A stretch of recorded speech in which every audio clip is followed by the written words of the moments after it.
Bismillahirrahmanirrahim. Assalamualaikum warahmatullahi wabarakatuh. Waalaikumsalam warahmatullahi wabarakatuh. Kayaknya lemes banget ini. Selamat pagi semuanya. Gimana? Sudah pada sarapan belum? Udah, Ibu. Udah. Nih, siapa namanya? Ida. Ida. Tuh contoh Ida sudah sarapan pagi-pagi sebelum masuk kelas ya. Makanya nih kalau kamu bekerja, aku mau Oh, nanti siapin bekal. Aku kan nanti siang dapat MBG. Oh iya, dapat MBG betul. Aku juga dapat nanti. Iya, semuanya dapat MBG ya di kelas ini ya. Nanti dari saya juga ada snack sedikit untuk ganjal perut saudara semua ya. Nanti ya. Oke. Bergabung ya, Bu. Iya betul. Nah, jadi mungkin saudara semua sudah melihat dari kelas-kelas lain banyak ya kakak-kakak dari Universitas Islam Sultan Maulana Hasanuddin Banten. Nah, saya juga berasal dari sana. Kalian semua bisa manggil saya kakak, ibu. Oh ya, sebelumnya perkenalkan, saya Selvi Marlina. Tadi juga saya sudah sempat sampaikan dengan ketua kelas kalian, Ida ya. Terima kasih ya sudah mengantar saya ke sini. Nah, jadi mungkin teman-teman semua sudah dengar dari kelas lainnya kalau saya di sini akan memberikan sebuah instrumen. Instrumen yaitu sebuah alat ungkap masalah. Nah, saya akan mengungkap masalah-masalah yang sedang kalian hadapi. Di sini saya akan memberikan instrumen aum umum. Ada yang tahu aum umum itu apa? Alat ungkap masalah ya, Bu ya. Iya, betul. Ada tahu lagi? Yang tahu lagi siapa? Coba itu yang di pojok. Tahu nggak? Alat ungkap Alat ungkap apa? bungkus ayam. Ayo, oke. Jadi bagus apa yang tadi telah disampaikan oleh ketua kelas kalian Ida. Jadi aum umum ini adalah alat ungkap masalah umum. Jadi nantinya di sini saya akan memberikan sebuah instrumen yaitu aum yang akan ada 200 butir pernyataan.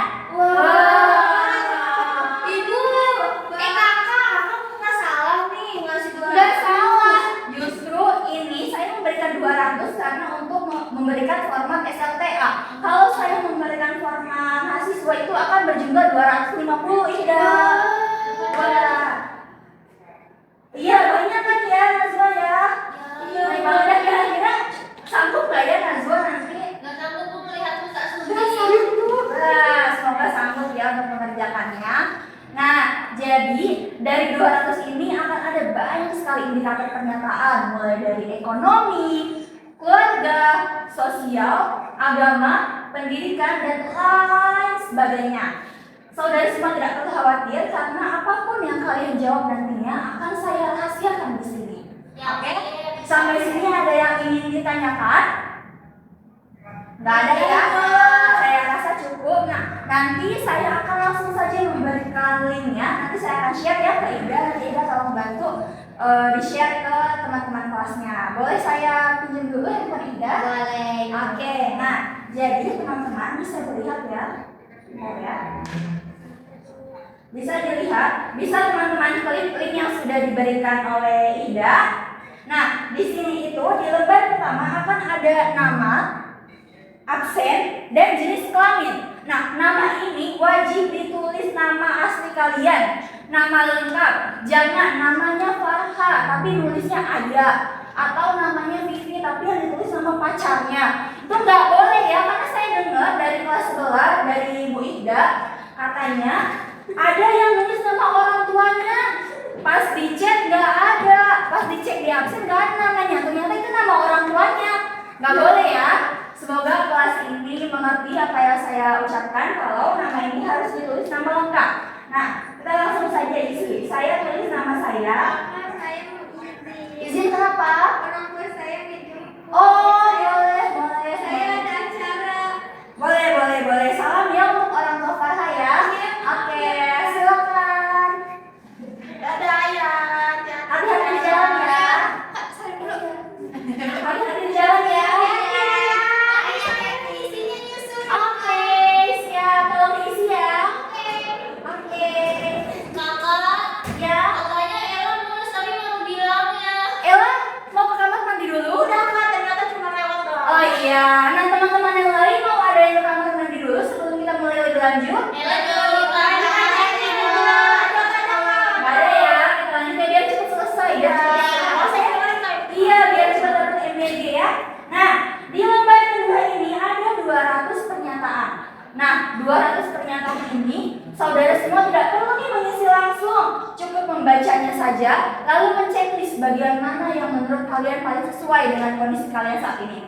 Misal, Ida menceklis nomor 001 karena Ida merasa terlalu kurus badannya.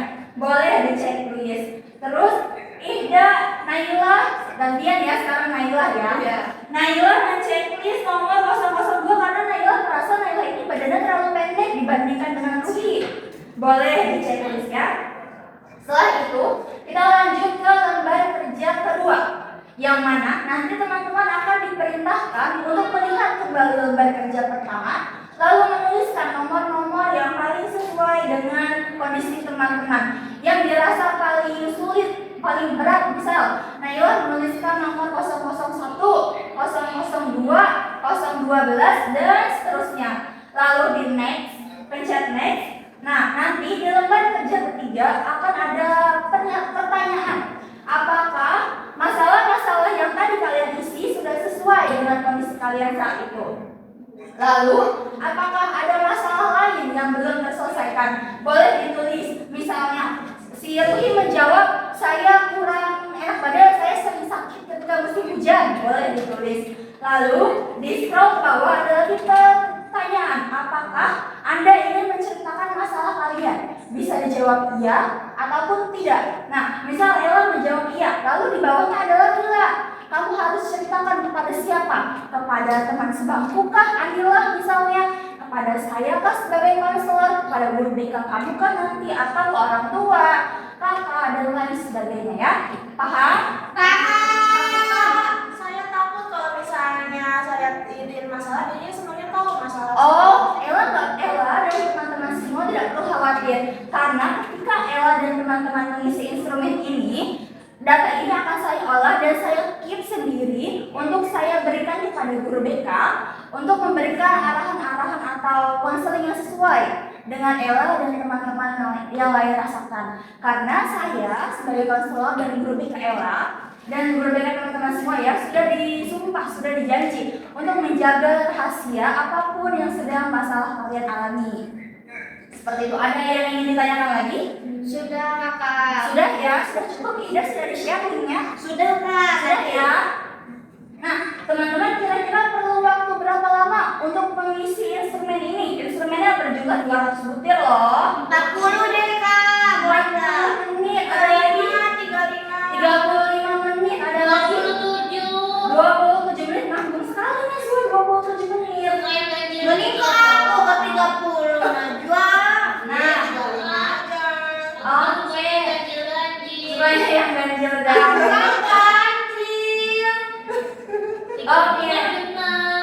Oke, karena kita ini berjumlah 200 ya, jadi cukup banyak juga perlu waktu untuk membaca. Jadi kita ambil 35 menit dari Ida tadi, setuju? Setuju ya. Jadi kita beri waktu 35 menit untuk mengisi ini. Tolong dibaca dengan seksama, dijawab sejujur-jujurnya, jangan sampai ada yang dikosongkan. Oke, terima kasih. Boleh diisi. Kalau ada kendala boleh ditanyakan ya. Tidak perlu melirik-lirik jawaban temannya, karena ini tidak akan masuk ke dalam nilai rapor teman-teman. Paham ya? Paham. Oke, silakan isi. Oke. Kakak, mau tanya. Ya. Aku lupa nomor absen. Nomor absen boleh. Yang lupa nomor absen boleh di sini nanti saya sebutkan nomor absennya ya. Iya. Ida ternyata nomor absennya 13. 13. Ya, Ida ternyata sedangkan. Iya, betul. Ada lagi yang lupa nomor absennya? Siapa? Sedangkan namanya? Vivi. Vivi Riani. Oh, absen kamu 37, Vivi. Oke, Ibu, makasih. Oke, ada lagi? Sudah ya? Sudah. Tahu ya? Oke. Bagaimana? Sudah selesai? Sudah disubmit semuanya? Belum, Ibu. Sebentar. Najwa belum? Ayo dong. Ibu, si Vivi belum cuma inisial doang. Vivi. Iya, Bang. Tapi kata Bang, tadi aku mau bisikin aku kata aku nggak jadi. Ya,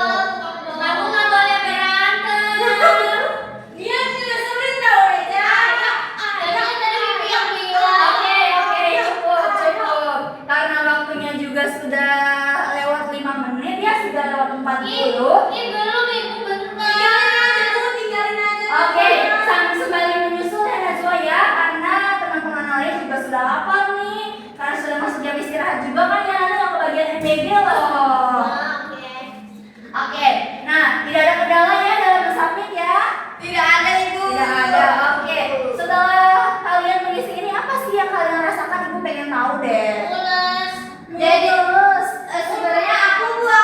Boleh tidak? Aku yang tadi merasa kayak aku tuh bingung banget apa yang aku rasain, tapi setelah baca pernyataan, oh iya ternyata ini ya yang aku Oh rasain. iya, berarti sesuai ya pernyataannya Iya, ya, teman-teman sesuai. juga. Semoga teman-teman lainnya juga merasakan hal yang sama seperti yang Ida rasakan. Amin. Bagaimana, sudah cukup ya saya rasa ya? Sudah bu.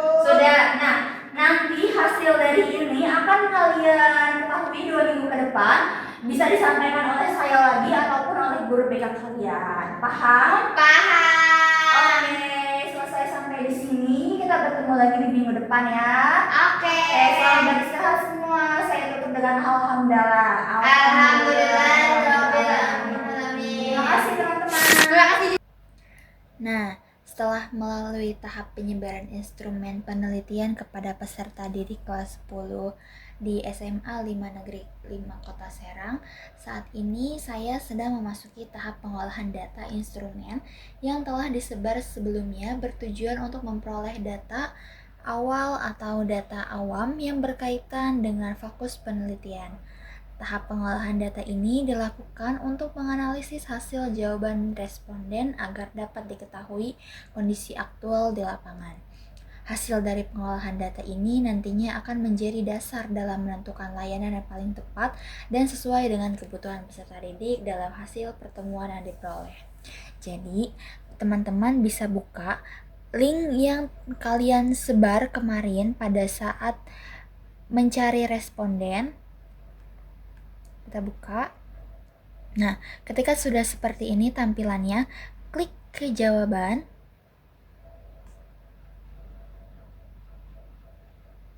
Nah, setelah muncul seperti ini, kita pastikan bahwa semuanya sudah terisi dengan baik oleh para siswa maupun mahasiswa kita. Oke, setelah dirasa cukup, kita lihat di spreadsheet. Kita buka ya. Nah, setelah muncul tampilannya seperti ini, ada time step, email, nama lengkap, nomor absen, jenis kelamin, tempat tanggal lahir, dan ini adalah pernyataan ya. Pernyataannya itu ada sekitar 200 butir pernyataan dari 10 indikator atau 10 bidang. Ini ada jawaban langkah kedua dan jawaban dari langkah ketiga. Nah, yang harus kalian lakukan adalah klik file. Setelah itu download Microsoft Excel. Ya, setelah itu download Microsoft Excel. Nah, nanti teman-teman ada di sini ada tanda seru. Jika sudah di-download, boleh diklik. Akan seperti ini. Nah, nantinya sama, tapi hanya saja dalam bentuk Microsoft Excel. Nah, sama ada time step, email, nama lengkap, nomor absen, jenis kelamin, tempat tanggal lahir. Ini adalah butir-butir pernyataannya.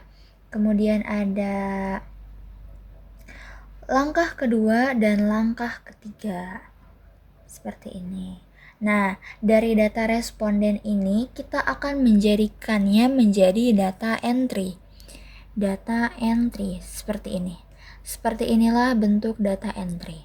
Dan teman-teman perlu memasukkannya secara manual karena saya di sini tidak menggunakan aplikasi umum. Di sini maka saya melakukannya dengan cara yang manual. Nah, teman-teman boleh di sini ada nama guru pembimbing. Kalian boleh menuliskan nama kalian. Ya, di sini saya menuliskan nama saya, Selvi Marlina.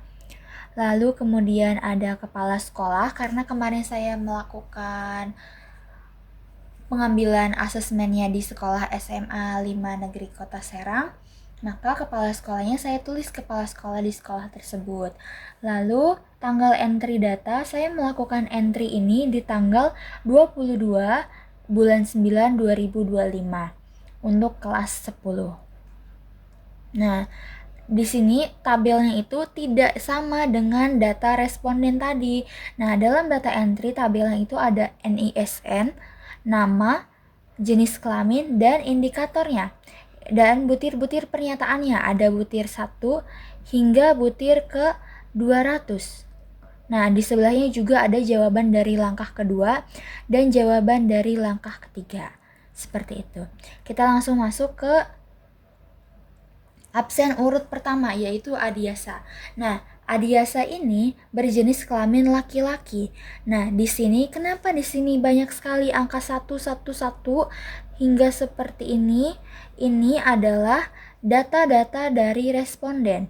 Jadi responden ini, hasil ini sangat penting untuk membuat data entry. Kita harus memilihnya satu persatu, memasukkannya satu persatu. Seperti ini, Adiasa memilih butir pernyataan pertama, yang mana ini berbunyi saya kurang pede ketika saya terlalu tinggi ataupun terlalu pendek. Begitupun dengan Agne dan Alisa. Nah, Adiasa memilih indikator ketiga, indikator 18, 23, dan lain sebagainya. Mari kita lihat apa jawaban dari langkah kedua punya Adiasa. Nah, di langkah kedua ini para siswanya akan diperintahkan kembali untuk melihat di lembar kerja pertama apakah ada masalah yang masih belum mereka selesaikan atau apakah masih ada masalah-masalah yang terberat bagi mereka, maka mereka boleh menuliskannya di langkah kedua. Seperti yang sudah dituliskan oleh nomor urut 3, ia menuliskan 002, 197, 198, 199, dan 200. Langkah ketiganya, ia memilih untuk menceritakannya kepada teman dekat terpercaya. Nah, sedangkan untuk Agne dan Adiasa, di langkah kedua mereka tidak mengisinya, tapi mereka tetap ingin menceritakan apapun yang terjadi pada dalam diri mereka kepada orang terpercaya dan kepada mamahnya untuk si Agne. Nah, lanjut. Sama halnya dengan nomor absen terakhir, yaitu Siti Hanifah Khairani berjenis kelamin perempuan. Ia pun memilih indikator pertama, memilih butir pernyataan pertama, kedua, dan lain sebagainya. Mari kita lihat apa yang ia jawab pada lembar kedua.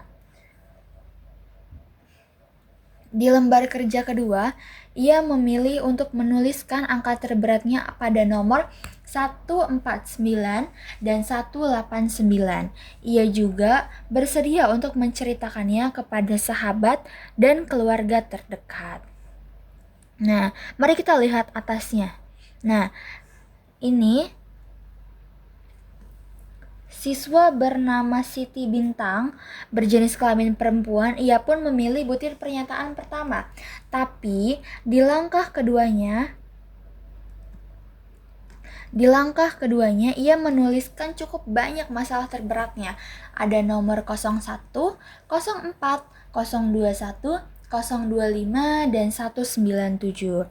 Ia memilih untuk tidak menceritakan masalahnya kepada siapapun. Jadi, di sininya pun tidak perlu diisi karena ia telah memilih tidak, yang berarti tidak menceritakannya kepada siapapun. Nah, selanjutnya, setelah dipastikan data entry terisi semua, Nah, di sini teman-teman perlu perhatikan ya, jangan sampai salah karena data entry ini akan sangat berpengaruh untuk data-data selanjutnya. Oke, setelah data entry kita pastikan selesai dan teman-teman telah mengisinya dengan benar, maka selanjutnya kita akan masuk ke data per bidang. Oke? Kita akan masuk ke data per bidang. Nah, seperti yang sudah saya katakan sebelumnya bahwa dalam data per bidang ini akan ada kaitannya dengan data entry. Yang mana Adiasa Mahludika ini JDK-nya memilih angka 3, memilih 3. Jadi di entry ini salah satunya pasti ada dari bidang JDK. Dari mana kita tahu? Dalam buku panduan AUM sendiri biasanya sudah terdapat kata kuncinya atau kunci jawabannya untuk setiap bidang-bidang masalah. Nah, Adiasa juga tidak memilih untuk bidang DPI, maka kita tulis 0. Adiasa juga tidak memilih untuk bidang ANM. Sedangkan untuk KHK dia memilih 1, HSO 1, DPD 0, WSG 0, ANM 0, EDK 0, dan KDP 2. Nah, kita lihat lagi untuk akne. Akne itu JDK-nya ada 4, DPI-nya ada 6, ANM-nya ada 1. Paham? Jadi saya tegaskan sekali lagi, untuk kita mengetahui indikator ini, teman-teman perlu lihat pada buku panduan AUM format 3 untuk SLTA. Nah, selanjutnya jika sudah dipastikan semua yang terisi, maka kita akan mengklik total atau jumlah seperti yang sudah teman-teman pelajari sebelumnya. Untuk mengklik jumlah pada format Excel adalah sum. Sum sama dengan kita blok dari atas.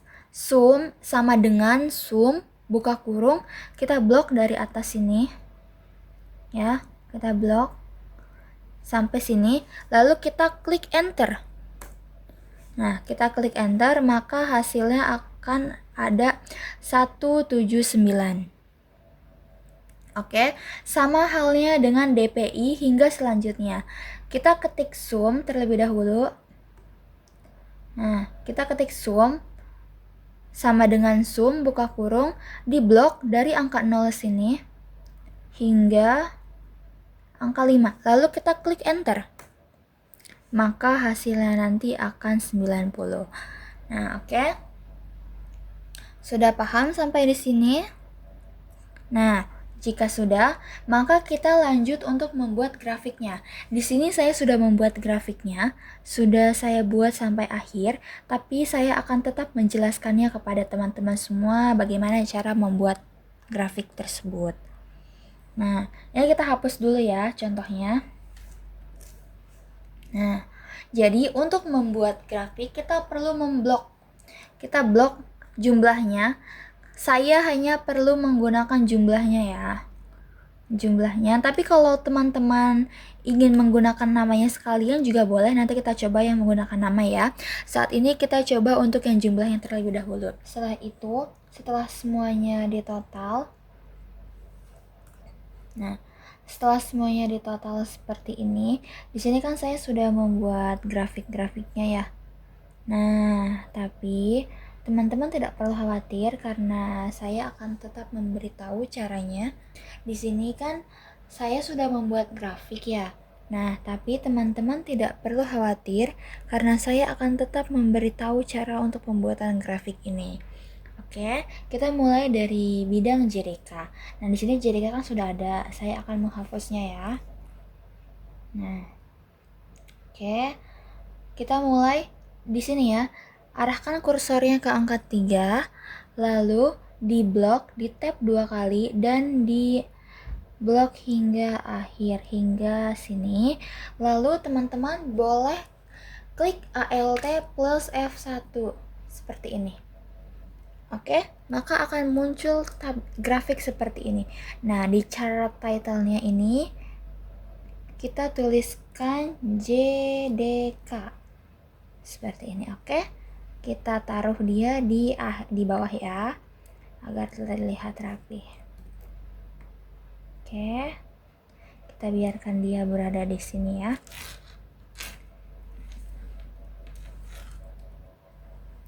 Nah, setelah itu sama halnya dengan DPI, kita arahkan kursornya di sini, lalu kita tarik ya sampai bawah.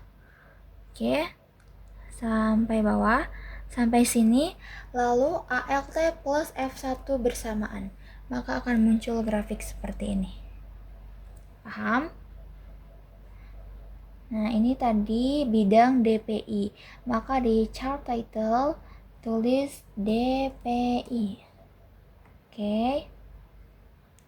Sudah seperti ini, kita hapus dulu yang bawah ya.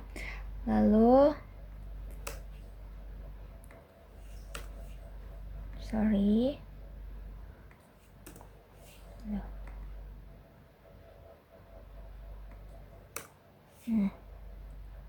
untuk bidang DPI yang baru saja kita buat, bisa kita taruh di bawah di sini.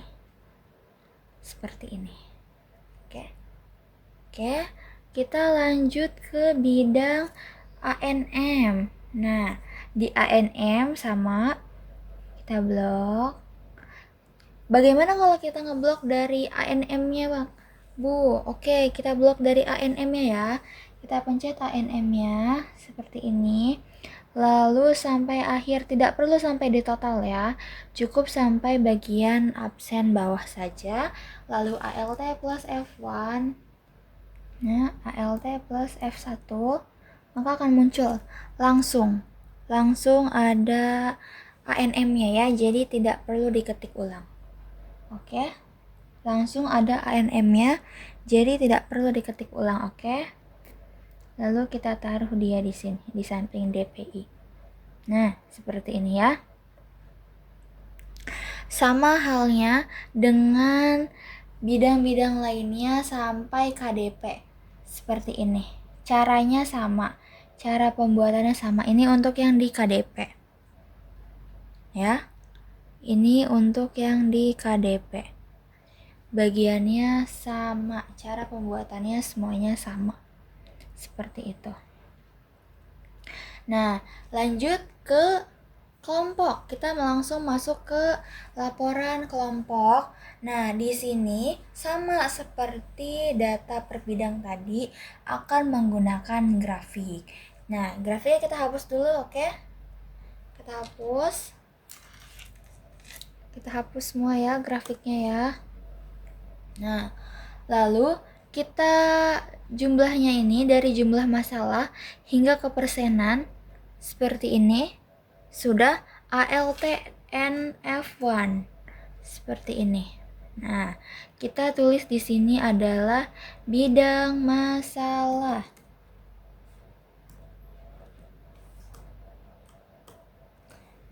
Bidang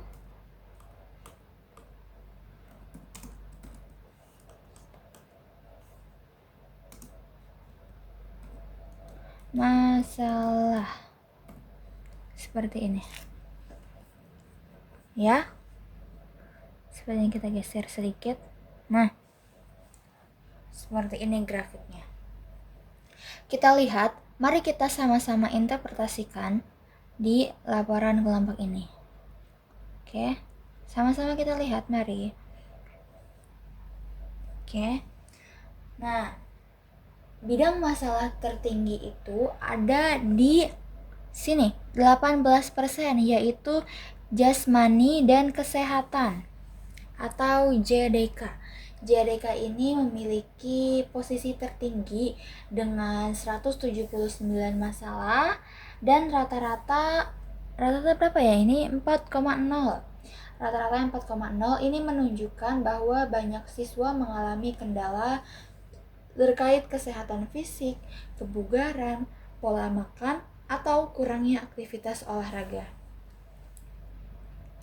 Hal ini mungkin disebabkan oleh kebiasaan kurangnya aktivitas olahraga, stres, akademik, atau kurangnya kesadaran pada pentingnya menjaga kesehatan di kalangan remaja. Nah, yang kedua itu ada bidang masalah yang cukup tinggi, yaitu ada 3 persentase yang menonjol. Antara lain, 15% ini dipegang oleh HNM, hubungan muda-mudi, kemudian ada 14% oleh HSO, hubungan sosial, dan ini, ANM, agama, nilai, dan moral. Ketiganya menunjukkan ada masalah dalam aspek sosial dan moral siswa seperti interaksi antar lawan jenis yang kurang sehat atau berlebihan, komunikasi keluarga yang kurang harmonis, penurunan minat terhadap kegiatan agama dan nilai moral. Masalah-masalah ini perlu diperhatikan oleh kita para guru BK dan wali kelas untuk pembinaan karakter dan komunikasi keluarga. Adapun bidang masalah yang sedang dipegang oleh PDP yaitu dengan jumlah masalah 105, soal berjumlah 15 dengan rata-rata 2,33 dan persentase 11%.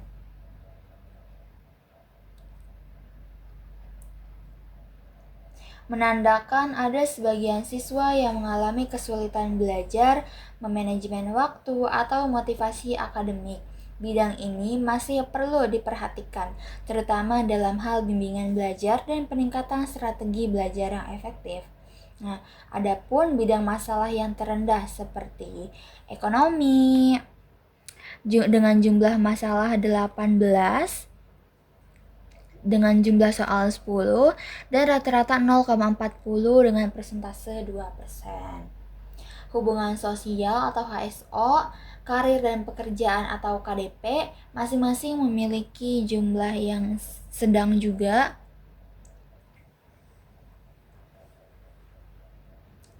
Nah, ini juga menunjukkan bahwa masalah di area ini sangat relatif sedikit, yang mana artinya sebagian besar siswa tidak terlalu mengalami kesulitan ekonomi sosial maupun pengolahan waktu luang. Nah, adapun bidang terendah yaitu dipegang oleh WSG. Dengan jumlah masalah 29, 10 butir soal, rata-rata 0,64 dan persentase 3%. Hal ini bisa diartikan bahwa siswa cukup mampu untuk mengisi waktu luangnya dengan kegiatan positif atau sebaliknya, tidak menyadari bahwa waktu senggang juga bisa dimanfaatkan secara produktif. Secara keseluruhan, masalah yang paling dominan di kalangan siswa kelas 10 SMA Negeri 5 Kota Serang ini adalah JDK, HSO, HNM, KHK, dan lain sebagainya. Nah, jadi bidang-bidang masalah lainnya pun perlu untuk diperhatikan. Adapun data laporan individu. Nah, teman-teman sudah cukup paham ya untuk laporan kelompok ini. Di grafiknya juga sudah sesuai dengan apa yang ada di tabel di sebelahnya. Seperti itu.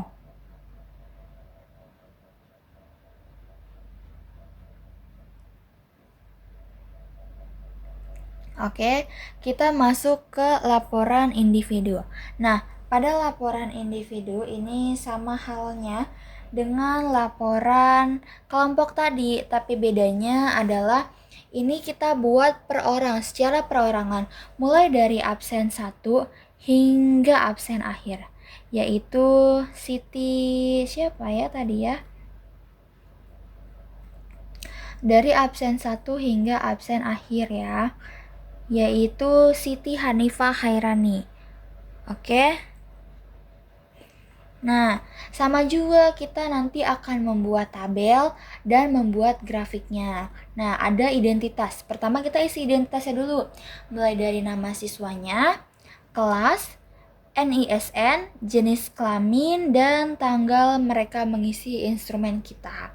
Nah, NISN ini tidak boleh salah ya. Untuk mengetahui NISN-nya, teman-teman boleh kembali ke data entry. Nah, di sebelah ini ada NIS, itu adalah NISN siswa. Nah, nanti diklik saja, lalu di copy bagian ini, dan dipaste ke bagian sini. Oke? Nah, setelah itu mari kita lihat bidang masalah dari punyanya Adiasa.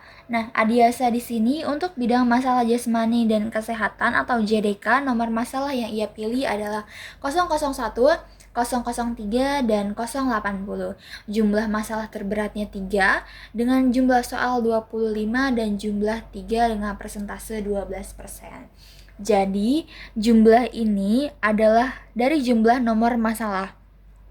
Karena di JDK-nya ada 3 nomor masalah, ia hanya memilih 3, maka di sini akan ditulis 3. Kalau di sini 0, karena DPD-nya dia tidak memilih nomor apapun, maka masalah terbesarnya pun 0 dengan jumlah soal 15 dan jumlah ininya juga 0 dengan persentase 0%. Oke? Paham? Lalu kita buat grafiknya. Ini kita hapus dulu. Nah, kita blok ya dari sini nomornya. Dari sini kita blok. Kita blok dari sini nomornya seperti ini.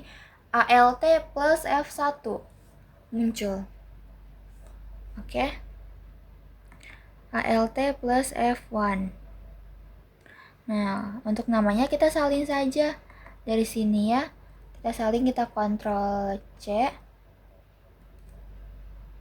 Ctrl C. Lalu di sini kita Ctrl V. Oke. Nah, seperti ini. Cukup mudah bukan?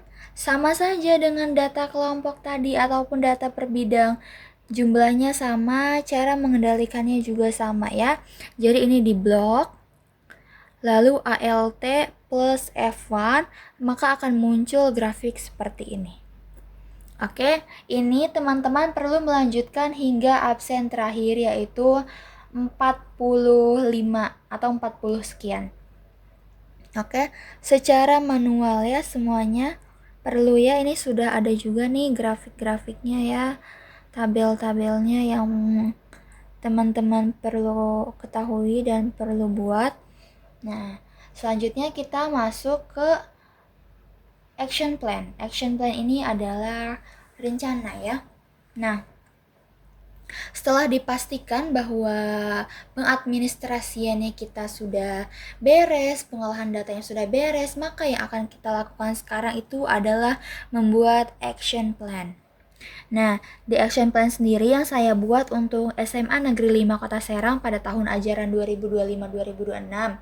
Bidang layanan pribadi sendiri saya membuat 3 untuk tujuan layanannya. Yang pertama itu, peserta didik mampu untuk memahami dan menjaga kesehatan jasmani serta mentalnya dengan baik. Strategi layanan yang saya gunakan yaitu bimbingan klaksikal untuk kelas sasarannya yaitu kelas 10 dengan materi pentingnya menjaga kesehatan jasmani dan mental remaja. Metodenya yang ceramah interaktif dan diskusi dengan media PowerPoint dan layout, dan evaluasi di sini saya menggunakan LASIK. Untuk bidang pribadi yang kedua, peserta didik mampu mengenali dan mengelola emosi serta permasalahan diri secara positif. Strategi layanan saya gunakan yaitu bimbingan kelompok dengan sasaran untuk kelas 10 dan materi manajemen mengontrol emosi dan kontrol diri. Metode role play, diskusi, media kertas kasus, papan tulis, evaluasi, Japan. Untuk pribadi ketiga, yaitu peserta didik mampu menyikapi tantangan moral dan nilai agama dalam kehidupan sehari-hari. Strategi yang akan saya berikan yaitu bimbingan klaksikal. Untuk sasaran kelas 10, materi yang akan saya berikan adalah nilai moral dan etika remaja. Metodenya ceramah interaktif dengan media PowerPoint dan evaluasi LASIK. Adapun di bidang layanan kedua, saya akan memberikan bidang layanan sosial. Di sini saya akan memberikan 2 tujuan layanan. Yang pertama, peserta didik memiliki kemampuan untuk berinteraksi yang sehat dan membangun relasi positif dengan teman sebaya. Strateginya bimbingan klaksikal, sasaran kelas 10, materinya etika pergaulan dan komunikasi efektif dengan metode diskusi kelompok, simulasi, dan media PowerPoint dan kertas dengan evaluasi LASIK. Bidang sosial kedua yaitu peserta didik dapat membedakan pergaulan positif dan negatif. Peserta didik juga berani berkata tidak terhadap hal-hal yang buruk, pengaruh buruk. Dengan strategi layanan yaitu konseling kelompok, sasaran yang untuk kelas 10, materi yang akan saya berikan adalah pergaulan sehat dan pengaruh negatif remaja. Dengan metode diskusi dan sosiodrama, media kostum, kertas khusus. Evaluasi Japan. Nah, untuk bidang layanan ketiga, saya punya bidang belajar, yaitu peserta didik mampu mengelola waktu belajar dan kegiatan sehari-hari secara seimbang. Sasaran layanannya yaitu strategi layanan yaitu bimbingan klasifikal dengan sasaran kelas 10. Materi yang akan saya berikan yaitu manajemen waktu belajar yang efektif, diskusi tanya jawab, PowerPoint jadwal belajar, serta evaluasi Laijapen. Dan terakhir, bidang layanan yang akan saya berikan yaitu bidang karir. Nah, pada bidang karir ini, peserta didik mulai memahami faktor-faktor yang perlu dipertimbangkan dalam merencanakan karirnya. Strategi layanan yaitu bimbingan klasifikal, sasarannya kelas 10, materinya mengenali potensi diri dan pilihan karir dengan metode ceramah interaktif dan tanya jawab, medianya PowerPoint dan lembar, serta evaluasinya Laijapen. Nah, ini adalah action plan yang telah saya buat untuk kelas 10 di sekolah SMA Negeri 5 Kota Serang. Nah, adapun kita langsung masuk ke RPL-nya. RPL sendiri adalah rencana pelaksanaan layanan bimbingan kelompok di semester ganjil tahun ajaran 2024 dan 2025. Strategi yang akan saya berikan yaitu bimbingan kelompok. Jadi dari semua olah data yang sudah saya jelaskan tadi, yang sudah saya paparkan tadi, saya memutuskan untuk memilih strategi layanan bimbingan kelompok dengan bidang layanan sosial. Fungsi layanannya untuk memberikan pemahaman dan pengembangan, dan memiliki tujuan setelah mengikuti kegiatan bimbingan kelompok, para peserta didik dapat membangun hubungan sosial yang positif dan dapat menerapkannya dalam kehidupan sehari-hari di lingkungan sekolah. Saya juga memiliki topik yaitu membangun komunikasi positif dengan teman sebaya. Sasarannya yaitu siswa kelas 10 pada SMA Negeri 5 Kota Serang. Metode dan teknik yang akan saya berikan yaitu diskusi kelompok, sosiodrama atau role play. Lalu waktu yang akan saya berikan yaitu 2 kali 45 menit tiap 1 kali pertemuan. Adapun media yang akan saya gunakan yaitu papan tulis, kertas karton, spidol, bahkan kartu peran. Tanggal pelaksanaannya tanggal 3 Desember 2024. Nah, adapun sumber bacaannya di sini.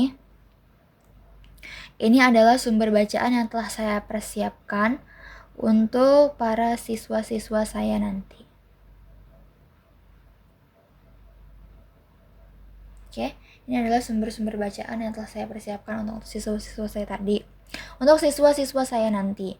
Nah, adapun uraian kegiatan pada tahap awal ini berisi pernyataan tujuan yang mana guru BK atau konselor akan membuka kegiatan dengan salam, mengajak peserta didik untuk berdoa bersama sebelum memulai kegiatan. Pun, guru BK juga membantu untuk membina hubungan yang baik dengan para peserta didik, menanyakan kabar, serta melakukan presensi kehadiran melalui perkenalan singkat, serta menciptakan suasana yang akrab dan nyaman. Nah, guru BK atau konselor pun akan menjelaskan secara singkat tentang pengertian bimbingan kelompok agar mereka mampu memahami konteks kegiatan yang akan diikuti. Seperti itu. Nah, adapun penjelasan tentang kegiatan kelompok di sini, guru BK atau konselor akan menjelaskan proses pelaksanaan kegiatan bimbingan, teknik yang akan digunakan misalnya diskusi kelompok atau sosiodrama, serta tugas dan tanggung jawab peserta didik dalam meningkatkan kegiatan kelompok. Nah, nantinya para guru BK atau konselor juga akan membantu untuk mengarahkan kegiatan, memberikan penjelasan secara operasional tentang kegiatan yang akan dilakukan kepada peserta didik, apakah mereka sudah memahami kegiatan dan langkah-langkah yang akan dilaksanakan.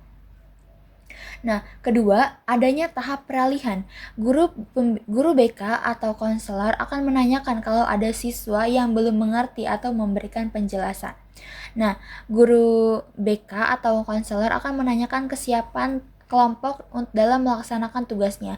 Guru BK atau konselor juga akan memberi kesempatan untuk bertanya kepada setiap kelompok tentang tugas-tugas yang belum mereka pahami. Nah, banyak sekali ya penjelasannya ya. Seperti ini bisa teman-teman baca sendiri nanti. Nanti saya akan share segera RPL-nya.